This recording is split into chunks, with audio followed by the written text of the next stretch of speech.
ನಾನು ಫಸ್ಟು ಹಾಸನಿಂದ ಚನ್ನರಾಯಪಟ್ಟಣಕ್ಕೆ ಬಸ್ನಲ್ಲಿ ಹೋಗಿ ಅಲ್ಲಿಂದ ನಾವು ಹೊರಟಿದ್ದು ಗೌಡ್ಗೆರೆಗೆ.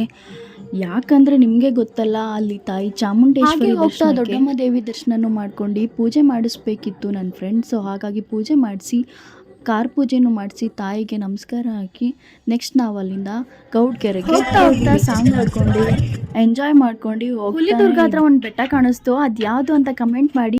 ತುಂಬ ದಿನದಿಂದ ಈ ಟೆಂಪಲ್ಗೆ ಬರಬೇಕು ಅಂತ ಅಂದ್ಕೊಂಡಿದ್ದೆ, ಬಟ್ ಇವತ್ತು ಆ ಆಸೆ ಈಡೇರಿದೆ. ನನಗಂತೂ ತುಂಬಾ ಖುಷಿ ಆಯಿತು ತಾಯಿ ಚಾಮುಂಡೇಶ್ವರಿನ ನೋಡಿ. ಯಾರೆಲ್ಲ ಈ ಟೆಂಪಲ್ಗೆ ಹೋಗಿದ್ದೀರಾ ಕಮೆಂಟ್ ಮಾಡಿ. ಹಾಗೆ ಯಾರೆಲ್ಲ ಹೋಗಬೇಕು ಅಂದ್ಕೊಂಡಿದ್ದೀರಾ ಅವರು ಕೂಡ ಕಮೆಂಟ್ ಹಾಕಿ. ನಾನು ತುಂಬ ರಶ್ ಇದ್ದರು. ಇಲ್ಲಿ 7 ದಿನ ಕಾಯಿ ಕಟ್ಟಿದ್ರೆ ತುಂಬ ಒಳ್ಳೆಯದಾಗುತ್ತೆ, ಅಂದರೆ ಹರಕೆಗಳನ್ನ ಕಟ್ಕೊಂಡಿರ್ತಾರಂತೆ.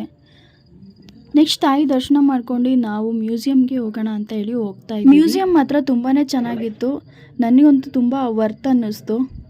ಹೊರಗಡೆ ಬಂದ್ವಿ. ನೆಕ್ಸ್ಟ್ ಒಂದು ಕ್ಲಿಪ್ಪಿಂಗ್ ತೊಗೊಂಡು ಊಟದ ಕಡೆ ಹೋಗಿ ಊಟ ಮಾಡ್ಕೊಂಡು ನೆಕ್ಸ್ಟ್ ನಾವು ಮನೆ ಕಡೆ ಹೋಗೋಣ. ತಾಯಿ ದರ್ಶನಕ್ಕೆ ಬಂದವರು ಯಾರು ಪ್ರಸಾದನ ಮಿಸ್ ಮಾಡಬೇಡಿ, ಪ್ರಸಾದನ ತಿನ್ಕೊಂಡು ನೆಕ್ಸ್ಟ್ ನಾವು ಅಲ್ಲಿಂದ ಹೊರಡ್ತಾ ಇದ್ದೀವಿ.